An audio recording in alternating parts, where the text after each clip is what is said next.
హిమాలయ పర్వతాల మధ్యలోని పవిత్ర కైలాసంలో శివుడు తపస్సులో మునిగిపోయి ఉన్నాడు. ఆ సమయంలో దేవతలు భూమిపై పెరుగుతున్న అశాంతిని చూసి ఆందోళన చెందారు. పార్వతీదేవి శివుని సమీపించి లోకాల రక్షణ కోసం ఆయన దివ్య శక్తిని వినియోగించమని ప్రార్థించింది. ఆమె భక్తి, ప్రేమ చూసి శివుడు తన తపస్సు నుంచి లేచాడు. అతని జటాజూటంలో నుంచి గంగ ప్రవహిస్తూ నీలకంఠుడిగా అతని మహిమ మరింత ప్రకాశించింది. దేవతల వినతి విని శివుడు తన తృతీయ నేత్రాన్ని తెరిచాడు.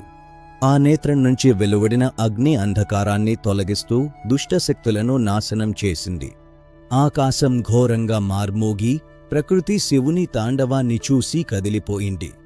ఆ తరువాత శివుడు శాంతించి ప్రపంచానికి సమతుల్యతను తిరిగి ఇచ్చాడు.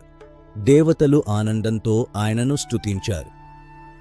ఆ దివ్య క్షణం శివుని మహిమను ప్రపంచానికి తెలియజేసింది.